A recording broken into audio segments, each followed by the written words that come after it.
Pogba wants a new challenge. Chelsea are at Frank Lampard. Mats Hummels agrees a shock transfer. Ligt could be moving to Juventus. And we've got all of the day's transfer rumours. That and more coming up in the next few minutes as I am your host, Matt Froelich. You are the Onefootballers and this is the Daily News. First up at 2, Paul Pogba, who currently on a tour of Japan, has admitted to reporters that now could be a good time for him to find a new challenge.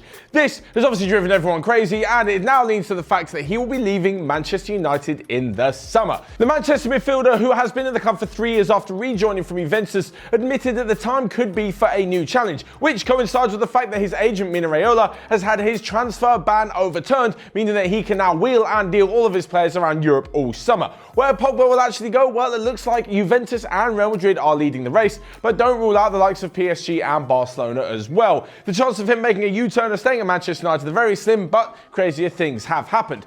As for what it means for Manchester United, well, they'll get rid of one of the most difficult players to deal with by all accounts. He's capable of turning everyone against the manager and starting a full-on revolt, as we saw with Jose Mourinho early in the season. Yes, on his day, he can be a fantastic player. He did help France to the World Cup last summer, but when he's not on form and not really feeling it, it is a poisonous player to have in the squad. The other massive plus side for Manchester United is that they could bring in around 100 million for him. This could be spent on rejigging their team at the moment and give Ole Gunnar Solskjaer the right tools to take Manchester United back into the Champions League. I'm not saying it's going to happen that easily, but that's obviously the plan behind it. So one of the places that I did mention he could be going is Juventus, and if he does, he'll be playing under new manager Maurizio Sarri. Over the weekend, he did put pen to paper on a 3-year deal which sees him return to Serie A after just one season at Chelsea. Whether or not Chelsea fans are actually sad to see him go, well, that's another matter altogether. What we do know is that he'll be heading back to the club and the biggest rivals of his former team, Napoli. Now, we did go through all of this on Friday, but now that the deal has been confirmed, Chelsea will be looking for a new manager, and the odds-on favourite is former legendary midfielder Frank Lampard.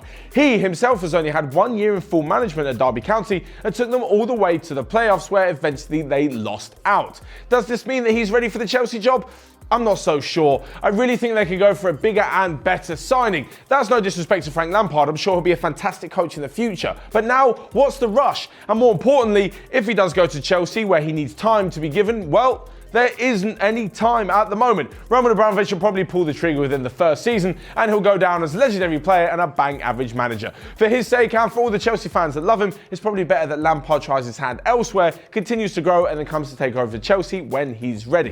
But away from the Premier League for a minute and to some shocking news from the Bundesliga, where Mats Hummels is close to sealing a return to Dortmund. Now, he's not the first player to do it. Obviously, Mario Götze went from Dortmund to Bayern back to Dortmund, but transfers between the two clubs have become a little bit less frequent, especially considering the fact that they are direct rivals for the Bundesliga. Over the years, we've seen deals between the two clubs which have mainly benefited Bayern Munich in the likes of Götze, Mats Hummels, of course, and even Robert Lewandowski. But a move back has become less frequent, apart from Götze. So for 20 million euros, are Dortmund really getting a good enough player for their first team? Well, it's yet to be seen. Hummels did stumble at the start of the season, which is probably a hangover from a terrible World Cup performance, but he still is a pretty good defender, and 20 million in today's market is pretty good money. And from one good defender to a great defender, and it's Matthijs de Ligt. I know we're talking about him so much because there's so much transfer news going on surrounding the Ajax defender. Where will he be ending up? Well, apparently rumours are circulating today that Juventus could be making a last-ditch bid for him before they lose him to the jaws of either Barcelona or PSG.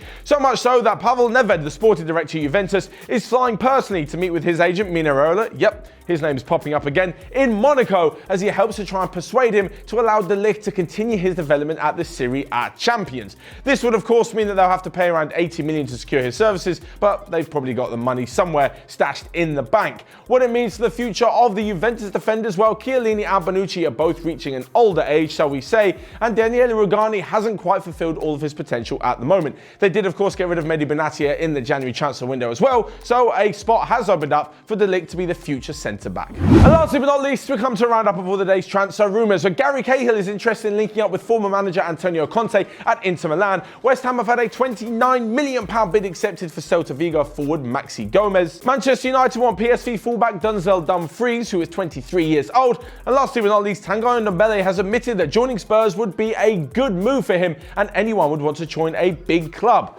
Cue all the jokes about Spurs not being a big club. Anyway, let me know your thoughts down in the comment section down below for today's daily news and all of the topics, especially those transfer rumours. Are any of them actually going to come true? Whilst you're down there, you can smash the like button and click here or here to check out all the other videos we've got going on Onefootball. But until next time, I will see you guys later.